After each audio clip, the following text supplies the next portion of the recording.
Hey guys, Giaquinto back with episode 4 of Essential Things and Where to Find Them for Dark Souls Remastered. In this video we're going to be looking at how to pick up the Darkwood Grain Ring, the Uchigatana, and the washing pole, all of which you will see on your screen in this intro. I just want to quickly say that there is a massive rumor out there that these things are completely missable if you fail to get them off your initial attempt. I want to decipher these rumors. Because the ring you can actually get if you fail to get it in Blighttown. You can actually get it in more than one location, and I'll showcase that in the video. I noticed that when I googled just what happens when you fail to get the Darkwood Grain Ring in Blighttown, which we're going to head there after this next clip, it's missable, and that's not true. But here's what we need to do. We need to speak to this cat. Sir Artorias, my advice true. Forget this.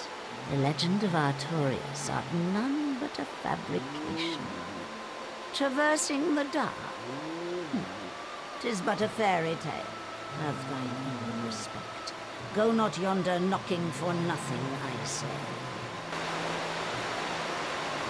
Well, indeed, thou art a strange one. Nevertheless, I feel some liking for thee. I'm Alvina of the Darkroot Wood. I command a clan of hunters who track down defilers of the forest groves. What dost thou say? Wilt thou not join us? Oh, yes, I believe we would suit thee well. I am very glad. And now thou art one of us. Let us establish a covenant.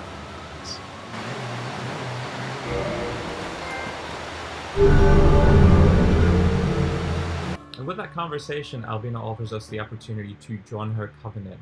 She also tells us that the legend of Artorias is not true and that they guard the forest from bandits and people who look to defile graves.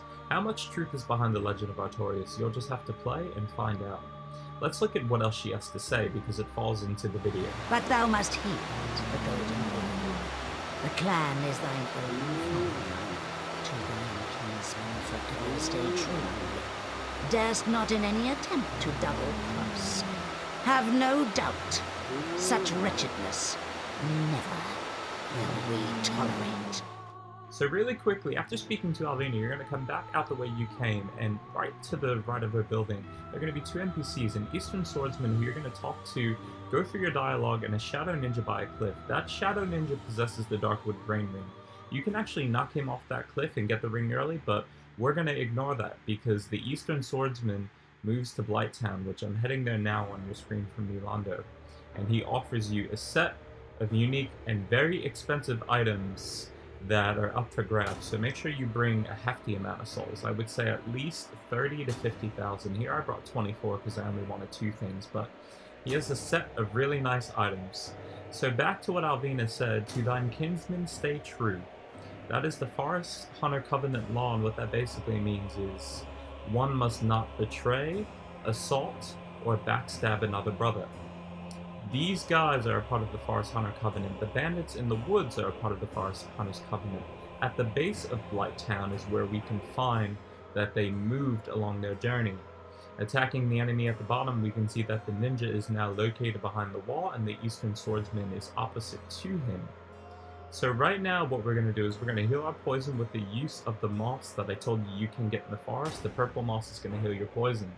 And stepping off to the side, you will no longer gain that build-up. The ninja proceeds to still not say anything to you, but the Eastern Swordsman will offer you a set of unique items. And I'll put all these items in the soul costs in the description so that way you can browse them ahead of time and pre-plan at your own leisure. Now we're going to browse his selection on video, and we're also going to pick up the Look Skyward gesture that is unique to him, just as every gesture is unique to specific NPCs. This one's just a little rare because some people miss this entirely. You can pick up the Uchigatana here for 5,000 souls, the very expensive washing pole, the Demon's Greataxe. He sells claws. These are mainly items that come from the east that he claims he brought over at a discounted price. I say that's quite hefty. And he will also sell you the Darkwood Grain Ring, which slows weapon durability. Now let me just say You're going to want to buy everything you desire, everything you want before we go on to this next step. And I'm intentionally going to fail and be reckless just to show you what happens if you don't get the Darkwood Grain Ring. So these are two things that you should never do when trying to pursue and obtain this ring down in Blighttown. Now, once again, my sole intention of doing this is to show you that it is not true. You can get the Darkwood Grain Ring if you do die and fail to do so down in Blighttown. So do not do the following things if you mess up. I cannot stress it. You have a look at this.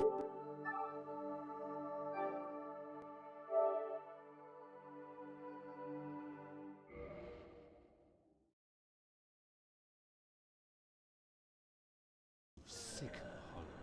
Don't you ever come round again. So, as you can see, do not try and kill the ninja behind the wall, reckless and aggressively, and do not quit your game by dashboarding thinking it's going to make a difference, because you're putting your save file at risk, just as I did there. And I did that just to show you that if you dashboard, coming back in the game, it makes no difference. You're still dead. The game saves after you die. So in looking at that, we're going to go right back up and into the forest, because these guys are here no longer. Just make sure you pick up your souls before you do that. So now, back at the bonfire in the forest, which this unique area in the forest and this bonfire covered in my last video if you don't know those locations, so feel free to look back at next episode. But we're gonna go on a path of redemption here. Now that we're traders of the Forest Hunters, I highly recommend you not go to the far back, because you're gonna see that the rumor is not true. These guys do spawn back up top. I just recommend you go immediately after Blighttown, because I don't know how long they stay here. So you're gonna kill the first three enemies in the mage, you're gonna kill the thief, and you're gonna try and pull the cleric. I recommend you have a bow and some arrows on you, so that way you can pull the bandit axeman away from Shiva and the ninja. Because after we kill the bandit axeman, we're gonna go ahead and part off to the right. Kind of like how you would if you were going for the Faris set, or the bow of Faris, I should say. So right now, you're going to post up right about there, right about midway. The moment you pass the trees and you're in wide open area, you're going to take out your arrow and you're going to shoot the bandit and pull him towards you, because you do not want to take on all three of these guys at once. They're not hard solo, but if they add up on you, it's just very annoying. And Shiva and the ninja will pull off you, like he'll follow you and you can get him with the soul farming trick. But these other two I noticed, they really don't come out that far, and I really don't think you need that, because these two are completely beatable one-on-one. So you're going to part off to the outer right of the forest, and you're going to work your way up, kind of in like a looping fashion, towards the building where Alvina was when you joined the Forest Hunters Covenant. And you're going to pull the ninja, silhouetted, you know, not completely see-through, chameleonized, and I would say semi-transparent, so just be mindful to really look out.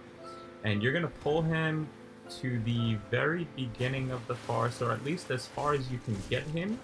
Just keep in mind that he can use some pyromancer spells. Other than that, he has a small round shield, which means that if you're aggressive on him when you have a full stamina bar, if you have high endurance, I highly recommend you just get in his face and go to town. After you take out the ninja, he will drop you two things. One of those being his humanity, his or her, because that might actually be a chick. I never really looked. And the Darkwood Grain Ring, aka the Backflip Ring. So congratulations on that. After picking that up, it's time to take Shiva of the East head on.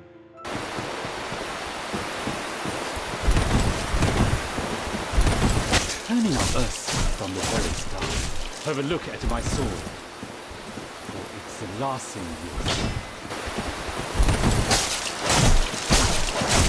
you... You poor fool. Once you take him out, he's going to drop three things of his own. The first of those things being humanity, and then he's also going to drop two things that are unique to his character. and Murakumo in the Iron Ram Shield. So now, after you betrayed the Forest Hunters Covenant and did all that, Alvina won't let you join, but if you request absolution and forgiveness, you can then go back and rejoin the Forest Hunters Covenant, no penalty. As you can see there, I was level 49 and it costed me 24,000 souls. If I remember right, the expense of requesting absolution increases with your level, so try and do this as early as possible. I just recommend that you guys take on everything that you saw with at least a +5 consistent weapon and some nice endurance for stun knocking. That's it for the video. Thank you guys so much for watching this episode. This has been Giaquinto. I will catch you guys later.